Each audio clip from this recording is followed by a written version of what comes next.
আপনারা দেখছেন ধর্মযুদ্ধ 2024। আজকে যে নির্বাচন চলছে এখনো পর্যন্ত প্রায় এই বাংলার 8টি কেন্দ্রে 52% আশেপাশে নির্বাচনে ভোট পড়েছে এবং এটা দুপুর 1টার খবর এবং তারপরে প্রায় 1 ঘন্টারও বেশি সময় পার হয়ে গিয়েছে, ফলে ভোটের শতাংশের হিসেব নিশ্চয়ই আরও খানিকটা বেড়েছে। গত 3 দফায় যে নির্বাচন হয়েছে সেই 3 দফায় নির্বাচনে ভোটের হার কিন্তু জাতীয় ক্ষেত্রে 66% মধ্যেই ছিল, যাকে খুব একটা গুরুত্ব মানে রাজনৈতিক বিশ্লেষকদের বক্তব্য এই 66% ভোট খুব একটা বেশি নয়।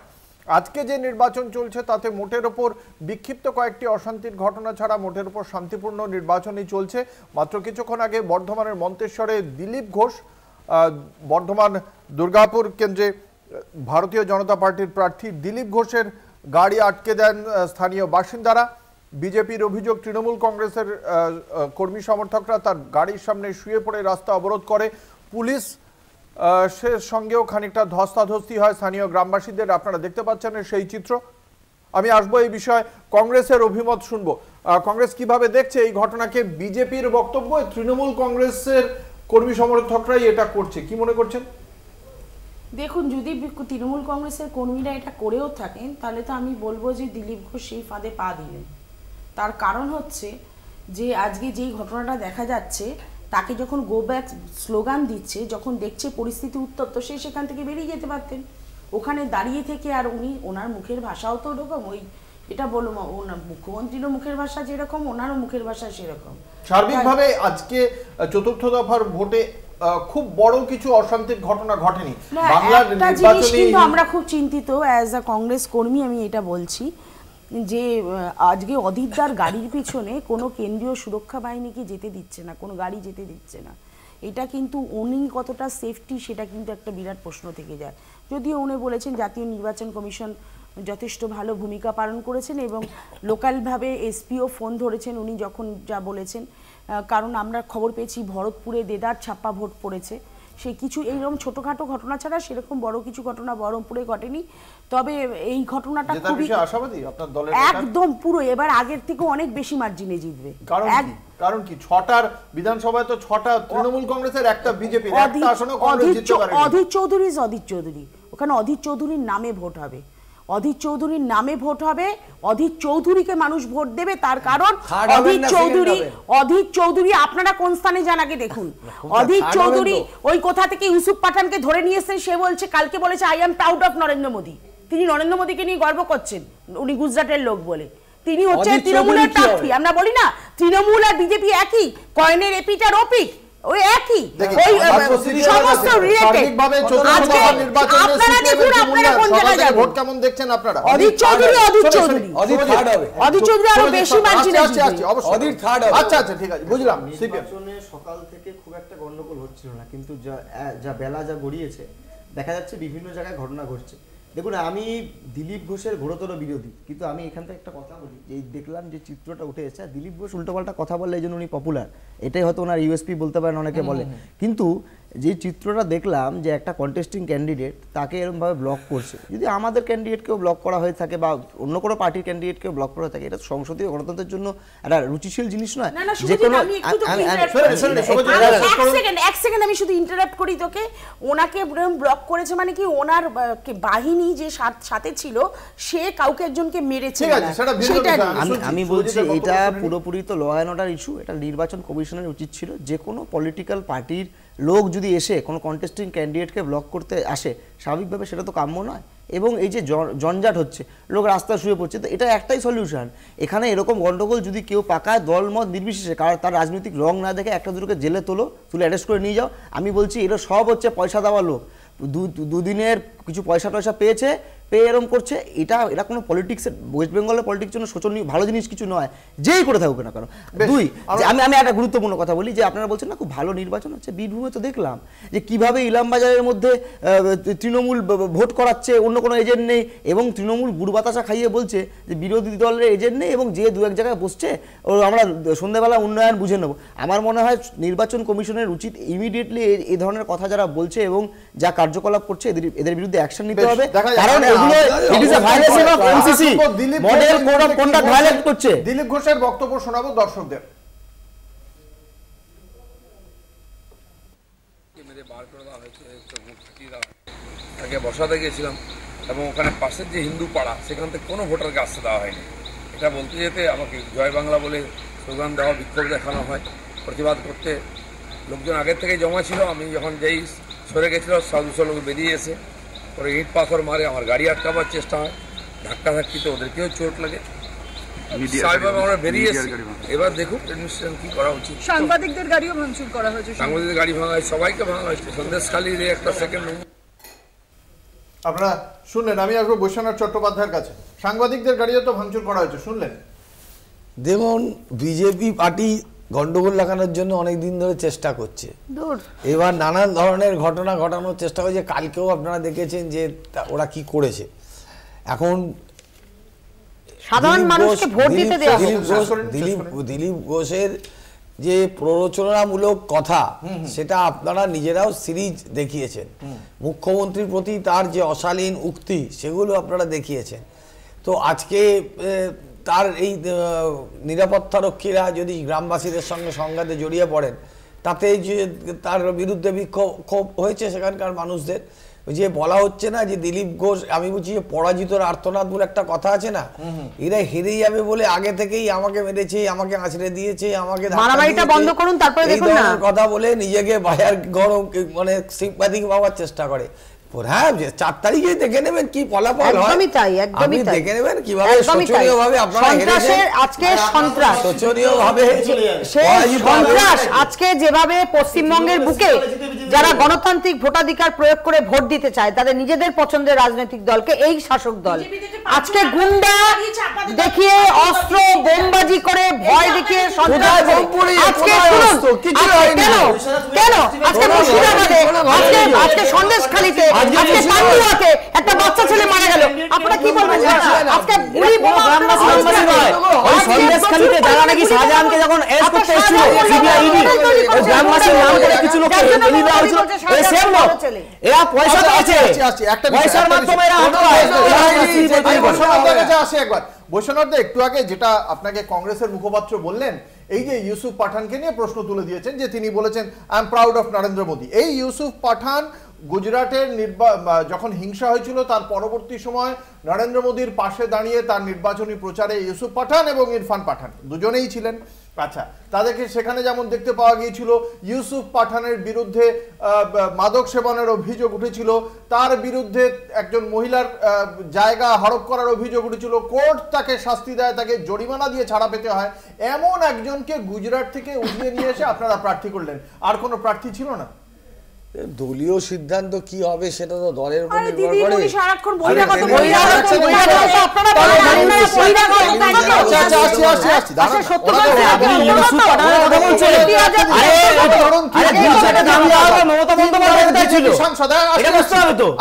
কীর্তি আজাদ 3 বারের বিজেপি সাংসদ, তারপরে একটা সমস্যা হলো অরুণ জেটলির সঙ্গে ওই বম্বে নিয়ে, ক্রিকেট অ্যাসোসিয়েশন নিয়ে, দিল্লি ক্রিকেট অ্যাসোসিয়েশন নিয়ে, তারপরে উনি গোয়ায় গিয়ে আপনাদের দলের সঙ্গে জয়েন করলেন, আপনারা তাকে দাঁড় করিয়ে দিলেন।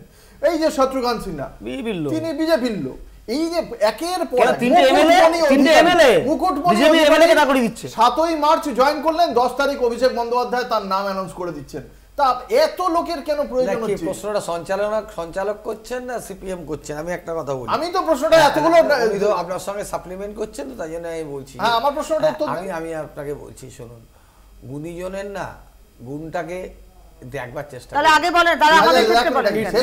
কীর্তি আজাদ ভারতবর্ষ যখন বিশ্ব চ্যাম্পিয়ন হয়েছিল সেই দলে উনি কিন্তু ছিলেন। ওনার ভালো দিকটাও দেখুন, আপনারা শুধু ক্রিটিসাইজ করে পলিটিক্সে কি ভূমিকা আছে হবে না। আচ্ছা আচ্ছা, ভালো পলিটিক্সে কি ভূমিকা আছে? আমাকে আজকে বৈশ্বনাথ দা বলছেন কীর্তি আজাদের ভালো দিক, মানলাম তো। এই ভালো দিক দেখে অত্যন্ত ভালো অভিনেত্রী বলে শতাব্দী রায়কে নিয়ে আসা হয়েছিল। গত 5 বছরে লোকসভায় দাঁড়িয়ে শতাব্দী রায় মাত্র 2টি প্রশ্ন করেছেন, এটা ভালো দিক? আপনি বিজেপি পার্টির যারা এমপি আছে, জগন্নাথ সরকারের কটা প্রশ্ন দেখতে পাচ্ছেন? আমি জগন্নাথ সরকার, আমি তো আপনাকে যাব জগন্নাথ, আমি রানাঘাটের এমপি কে, আরে আপনাদের সমস্ত এমপি বিজেপি সিপিএম কংগ্রেস আপনাদের সমস্ত এমপি আপনাকে বলছি, আমাদের লোকে, আমাদের যারা এমপি গেছে তারা আমাদের এমপি ছিল যাদবপুরে, বিজেপি রাজনীতি ছেড়ে দিয়েছে। এবং আপনাকে আমি দেখিয়ে দেবো শতাব্দী রায়ের পারফরমেন্স আছে। আমাদের বিভিন্ন যারা এমপি আছে তাদের পারফরমেন্স আছে। আমি তো একটা নাম শুধু বলেছি জগন্নাথ সরকার, তাতেই ওরা লাফিয়ে উঠেছে। আরো লাফাবো না, শুনুন আজকে লোকসভার যারা সাংসদ রয়েছেন সেই 210 জাতীয় গড়ে শতাব্দী রায়ের প্রশ্ন করেছেন এই বীরভূম নিয়ে, তার যে সংসদীয় কেন্দ্র মাত্র 2টি। তারপরে বলছেন তার বিষয়টি দেখাও, তিনি একজন মানে অবশ্যই বড় অভিনেত্রী, অভিনেতা নিয়ে তো আমি মূল্যায়ন করার কেউ আমি নই। আমি যদি তার কেন্দ্রের একজন নাগরিক হই, আমি ভাববো যে আমার কেন্দ্রের সাংসদ কি করছে, সেই উত্তর আমি পেলাম না। যাই হোক, তুলকালাম ঘটনা, তেহট্টের রামজীবনপুরে তৃণমূল কংগ্রেস এবং বিজেপির মধ্যে সংঘর্ষের ঘটনা, সংঘর্ষে আহত হয়েছেন বেশ কয়েকজন, একে অপরের বিরুদ্ধে হামলার অভিযোগ উঠেছে। আপনাদের জানিয়ে রাখি তেহট্টের ঘটনা, এই কৃষ্ণনগরের তেহট্টে আজকে তৃণমূল কংগ্রেস এবং বিজেপির মধ্যে সংঘর্ষের ঘটনাকে কেন্দ্র করে যথেষ্ট চাঞ্চল্য ছড়িয়েছে। একে অপরের বিরুদ্ধে হামলার অভিযোগ, ঠিক কি ঘটেছে বিশদে জানবো, আপনাদের জানিয়ে রাখি কৃষ্ণনগরের ঘটনা। এবং এই কৃষ্ণনগর যে লোকসভা কেন্দ্র, এই লোকসভা কেন্দ্র আজ সকাল থেকেই যথেষ্ট উত্তপ্ত। ভারতীয় জনতা পার্টির যিনি প্রার্থী রয়েছেন অমৃতা রায়, তিনি গিয়েছিলেন থানায়, গিয়ে তিনি তার বেশ কিছু অভিযোগও জানিয়েছেন। তেহট্টের ঘটনায় ঠিক কি ঘটেছে বিশদে জানবো। আমাদের সঙ্গে রয়েছেন আমাদের প্রতিনিধি সন্তু সাহা। সন্তু, ঠিক কি ঘটেছে? দেখো, তেহট্টে রামজীবনপুর 206 নম্বর ও 207 নম্বর বুথের ঘটনা। যেমনটা জানা গিয়েছে, এদিন বেশ কিছু বিজেপি কর্মী তারা ভোট দিতে যাচ্ছিলেন, সেই সময় অতর্কিত হামলা চালায় তৃণমূলের বিরুদ্ধে এই অভিযোগ, হামলা চালানোর অভিযোগ তুলেছে বিজেপি নেতৃত্ব। যেমনটা জানা গিয়েছে, তাদেরকে বাঁশ ও লাঠি সোঁটা দিয়ে মারধর করা হয় বলে অভিযোগ। এই ঘটনায় বেশ কয়েকজন আহত হয়েছে, তাদেরকে বেশ কয়েকজনকে উদ্ধার করে তেহট্ট মহকুমা হাসপাতালে নিয়ে যাওয়া হয়। এরপরে এই ঘটনার কে কাদের আক্রমণ করেছে বিজেপি? সন্তু, কে কাদের আক্রমণ করেছে?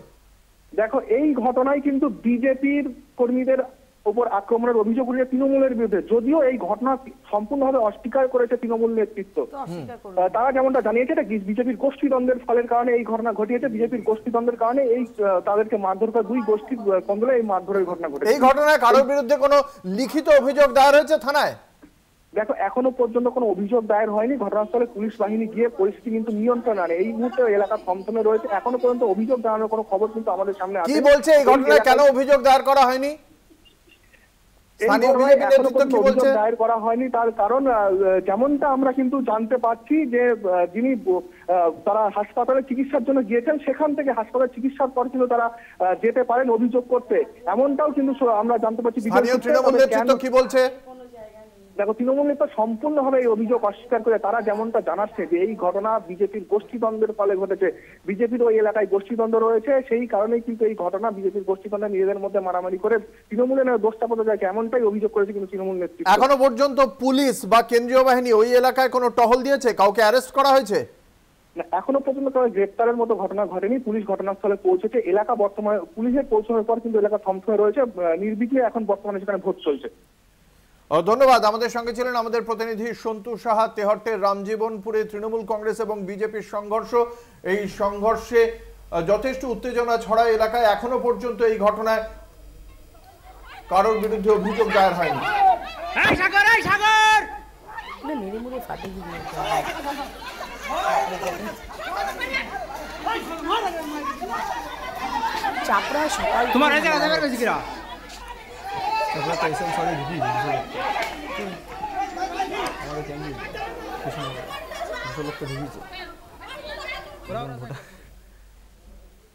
আসবো বিজেপির মুখপাত্র অদিতি মৈত্রর কাছে। কি যে ছবি দেখলেন, কি বলবেন? দেখুন, এই তো সন্ত্রাস, আমি প্রথমেই বলেছিলাম একদম একদম বাজে কথা বলবেন না, একদম। আপনারা যে গোষ্ঠীদ্বন্দ্ব করেন, এটা অন্যান্য পার্টির দলের লোকেরাও স্বীকার করে, আপনারা নিজেরাও জানেন। কেন কেন বাজে কথা বলছেন? সারা পৃথিবী, সারা পশ্চিমবঙ্গ জুড়ে আপনারা সন্ত্রাস করেন, কোন সাধারণ মানুষকে বিরোধী দল করতে দেন না। আপনারা এটা করতে আজকে নির্বাচনের সমর্থক শব্দ হচ্ছে সন্ত্রাস, এটা আপনারা সৃষ্টি করেছেন। এইভাবে পশ্চিমবঙ্গে কখনো নির্বাচন হচ্ছে, হ্যাঁ আপনারা তো বলবেনই আপনাদের নিজেদের মধ্যে মারামারি করে আপনারা নিজেদের প্রাণ যায় বলেন বিজেপি করেছে, পরে যখন প্রমাণ হয় তখন হাই উত্তাস করেন, এটা আপনাদের স্বভাব। এইসব বলে লাভ আছে? আচ্ছা, বিজেপির এই যে এতবার ধরে বলছেন, আপনাদের দলের কি গ্যারান্টি আছে বলুন? আপনারা পাঠাবেন এত, আপনারা কর্মীরা এত লড়াই টড়াই করবেন, এই যারা মারটার খাচ্ছে, তারপরে কখনো বাবুল সুপ্রিয়, কখনো অর্জুন সিং, কখনো মুকুটমণি অধিকারী, তারা তো চলে যাবে আবার তৃণমূল কংগ্রেসে, এত মারামারি করছেন কেন? শুনুন, যারা পার্টির জন্য কাজ করছে তারা তো পার্টির কাজ করবেই, এবং যেসব নেতারা তাদের আদর্শ চেঞ্জ করে অন্য রাজনৈতিক দলে যাচ্ছে সেটা তাদের ব্যক্তিগত ব্যাপার। এর জন্য যারা আমরা ভারতীয় জনতা পার্টির জন্য পরিশ্রম করছি, যে আসলেই হলো কখনো না, এটা তো সব দলের আছে, এটা তো সব দলের মধ্যে আছে। অর্জুন সিং 5 বছর আপনাদের দলে ছিলেন না, ফিরে আসার পর শুধুমাত্র আমাদের ক্ষেত্রে নয়, এটা টিএমসিও করে, এটা কংগ্রেসেও আছে, সিপিএম আছে।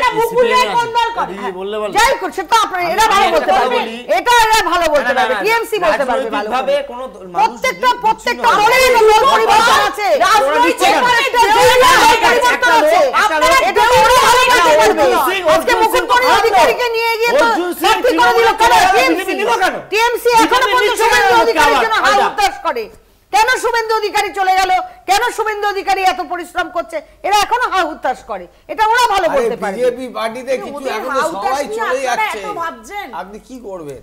আপনি চিন্তা করুন, আজকে টিভির পর্দায় আমরা দেখছি চৌর্য ভিত্তিতে সারা ভারতবর্ষ জুড়ে টিএমসির নামে চর্চা হচ্ছে, প্রত্যেকটা জায়গা থেকে চুরি করছে, সন্দেশখালীর মা বোনদের উপর অত্যাচার করছে, মিথ্যে প্রবঞ্চনা করছে, এটা আপনাদের লজ্জা, সারা পশ্চিমবঙ্গের লজ্জা।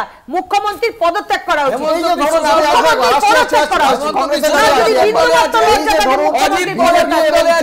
কংগ্রেসের মধ্যে এই যে তরজাটা আমরা শুনতে পাচ্ছি, আপনারা সবসময় বলেন ওদের মধ্যে অ্যাডজাস্টমেন্ট আছে, আপোষ আছে, বিভিন্ন শব্দবন্ধে ওদেরকে বিদ্ধ করেন, কিন্তু এর সুফলটা বাম কংগ্রেসের নেওয়ার মতো আদৌ কি কোনো জায়গা তৈরি হয়েছে? যেমন ধরুন এই বর্ধমান দুর্গাপুর নিয়ে ছবি দেখাচ্ছিলাম, সেখানে সিপিএম এর প্রায় 11 পয়েন্ট সামথিং ভোট ছিল, আপনাদের ছিল 2.69% মতো। তা এই যদি পাটিগণিতের হিসেবে যে 13%, এই ভোটটাও কি আপনারা এক জায়গায় পড়বেন? আমরা তো বিভিন্ন জায়গায় কথা বলছি, কংগ্রেসের লোকেরা বলছে না, যাদের হাতে এতদিন ধরে মার খেয়েছি তাদেরকে আমরা ভোট দেবো না। কেন কানে কানে বলবে? এটা তো 2016 প্রকৃত বাস্তব, সেটা সিপিএম এর যে রিপোর্ট, সেই রিপোর্টে ছিল, আর এবারেও বহু কংগ্রেসের নেতা। আমি যদি বলি একদম আমাদের সমস্ত কর্মীরা ভোট দেয়, আমি যদি এটা দাবি করি, আপনারা দাবি, সেটাই তো দাবিটাই যে জানতে চাইছি, মানে 5 বছরে বদলেছে বলছেন না? আপনি 2016 পঞ্চায়েতের ভোটের রেজাল্ট দেখোনি? পঞ্চায়েত ভোটের রেজাল্টে কতটা রেজিস্ট করতে পেরেছে কংগ্রেস আর বাম, দেখোনি তোমরা? অনেক জায়গায় কংগ্রেস আর বাম রেজিস্ট করে আবার সেই জায়গাটাকে ফিরিয়ে আনার চেষ্টা করছে এই ভোটে। সেটা কংগ্রেস এবং বাম এই জোটের অ্যাসিড টেস্ট বলা যায়। আমরা অ্যাসিড টেস্টের মধ্যে দিয়ে আমরা বুঝতে পারবো যে আমরা কতটা রিভাইভ করতে পেরেছি, আমরা কতটা রেজিস্ট করতে পেরেছি। কংগ্রেসের উপর কতটা আস্থা আছে? 2016 সালে যখন আপনাদের রিপোর্ট বেরিয়েছিল তাতে স্পষ্ট বলা ছিল সিপিএম এর ভোট যতটা ট্রান্সফার্ড হয়েছে কংগ্রেসে, কংগ্রেসের ভোট সেই অনুপাতে ট্রান্সফার। মূল্যায়নটা শুনি। দেখুন, আমি আমাদের পার্টির এরকম কোনো লিখিত ডকুমেন্টে বেরিয়েছে বলে না, লিখিত ডকুমেন্ট নয়, আপনাদের সব নেতাই এটা বলেছিল। না, সব নেতা মোটেও বলেনি, কিছু লোক হয়তো বলতে পারে, আমি জানি না। আমার মনে হয় না এইভাবে মানে আলাদা করে বলা যায় যে কংগ্রেসের ভোট আসেনি বা সিপিএম এর ভোট আসেনি। আমার মনে হয় সেই সময় দাঁড়িয়ে বামপন্থী কংগ্রেস বন্ধুরা একসঙ্গে লড়েছিল, স্বাভাবিকভাবে 8 বছর কেটেছে, আরও দৃঢ় হয়েছে, বন্ধুত্ব বেড়েছে। এবং পঞ্চায়েতের নির্বাচনে আমরা দেখেছি বিভিন্ন সময় আন্দোলনের মধ্যে দিয়ে অধীর চৌধুরী, মোহাম্মদ সেলিম একসাথে লড়াই করছে কর্মীদের সঙ্গে নিয়ে। আমি বলছি আপনাকে 2006-এর পর 2011 সালে, 2006 সালে বামপন্থীদের তো 235টা এমএলএ ছিল, 2009 সালে সেটা তৃণমূল এখান থেকে 19টা সিট জিতলো, তৃণমূলের একটা এমপি ছিল। এটা এভাবে মূল্যায়ন করা যায় না, এতগুলো এমএলএ আছে মানে এতগুলো এমপি হবে ইলেকশনে। প্রতিটা ইলেকশনে নিজস্ব ফিচার আছে। রাস্তার মাটিতে, রাস্তার লড়াইতে বামপন্থী কংগ্রেস যেভাবে লড়াই করছে, দেখুন বিজেপিকে তো অনেক আশা করেছিল মানুষ, 2021 সালে বিজেপিকে প্রধান বিরোধী দল করেছিল। বিজেপিকে ভোট দিয়ে যারা এমএলএ হলো, সেই এমএলএ তো তৃণমূলে চলে গেল। এই যে বাবুল সুপ্রিয় বিজেপির যেটা এমপি, বাবুল সুপ্রিয় একা দিয়ে তো সারা বিজেপি বিচার করা যায় না। বাবুল সুপ্রিয়কে একটা মডেল ক্যারেক্টার দিয়ে বিচার করা যায় না পুরো পার্টি। সত্যি তো ওখানকার মানুষ তো বিজেপিকে ভোট দিয়েছিল, ওখানকার মানুষ তো তৃণমূলকে ভোট দেয়নি বা বামপন্থীদেরকে ভোট দেয়নি, কংগ্রেসকে দেয়নি, বিজেপিকে ভরসা করেছিল। সেই বাবুল সুপ্রিয় আছে কোন দলে আছে? খালি বাবুল সুপ্রিয় না, একটার পর একটা নাম বেরোবে, বিশ্বজিৎ দাস, মুকুটমণি অধিকারী, কৃষ্ণ কল্যাণী। আসলে দেখুন কল্যাণী। আমি এটা নিশ্চিতভাবে মনে করি বিজেপিতে যারা কর্মীরা আছে না, বুথ লেভেল ওয়ার্কার, অনেকেই বিজেপিকে হয়তো ভালোবাসে বা বিজেপির জন্য মার খাচ্ছে, লড়াই করছে, সত্যি কথা, এই নিয়ে কোনো অস্বীকার করার জায়গা নেই। কিন্তু আমি এদের কাছে বলবো যে এদের নেতারা তো উপরে গিয়ে তৃণমূলের সঙ্গে সেট করে সেটা আপনারাও ভালোবাসেন, দেখুন আপনারাও ভালোবাসেন, দেখুন না আমি সিপিএম পার্টিকে ধরে রেখেছেন, আপনাদের খাতায় খুঁজে পাচ্ছেন না, এই দুটো রাজনৈতিক দল এ তো বিজেপির সঙ্গে জোট করেনি। তৃণমূল তো বিজেপির সঙ্গে সরকার চালিয়েছে। তৃণমূল এমন একটি পার্টি যে বিজেপির অনুমোদন তৈরি হয়েছে, ফ্লারিশ করেছে তৃণমূল। আমি বলি প্রধান মুকুল রায় বলেছে, আপনারা পারলেন না তো, আজকে বিহারি তো প্রধান দিল। আমি বলিনি, কংগ্রেস বলেনি।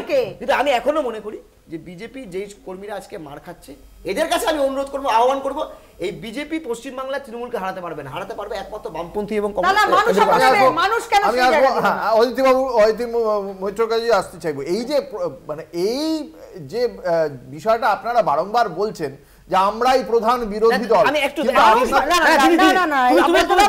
আপনি বললেন, আমি একটা কথা বলে দিই, পঞ্চায়েত নির্বাচন হলো, মানে আপনারা 38% ভোট পেয়েছিলেন বিধানসভা নির্বাচনে, আপনাদের হয়ে গেল 22%, আর বাম কংগ্রেস যারা 10% পেয়েছিল তারা 21% হয়েছে। এখান থেকে তো পরিষ্কার যে কারা পরিষ্কার, তোমাদের প্রচুর সিট, তোমরা তো বিশাল ভালো দল করেছো। আমি স্ট্যাটিস্টিক্স বললাম, তোমাদের হ্যাঁ মানুষ দেয়নি তো 21 সালে ভোট, আপনাদের দিয়েছে, পঞ্চায়েত 21 সালে আপনাদের দিয়েছে, 21 সালে কেন করতে দিদি আপনাদেরকে 40 বছর রাজত্ব কেন করতে পারলেন দিদি, আপনাদেরকে বিরোধী দল হয়ে দিদি আপনাদেরকে 21 সালে ভোট দিয়েছে, আপনাদেরকে দিয়েছে, শোনো 38% লোক আপনাদের ভোট দিয়েছে, আমি দিয়েছে সহমত, কিন্তু আপনাদের 22 হলো, আমরা 10 থেকে 21 হলাম। না না দিয়েছে, 100% দিয়েছে, তোমরা করে দেখাও না, জনগণ তো তোমাদের সাপোর্ট করছে না, তোমরা তো জনগণ করছে বলেই তো বললাম, আরে পঞ্চায়েতে ভোট শতাংশটা বেড়েছে, আমরা কথাই বলছি, তোমরা বিরোধী দল তো জনগণ বানিয়েছে আমাদের। আচ্ছা আমি একটা কথা বলবো, আমরা এই আলোচনায় থাকছিল, স্টুডিও যথেষ্ট উত্তপ্ত, একটা ছোট্ট বিজ্ঞাপনী বিরতিতে যাব, বিজ্ঞাপনী বিরতির পর আবারও ফিরে আসছে এই আলোচনায়, সঙ্গে থাকুন।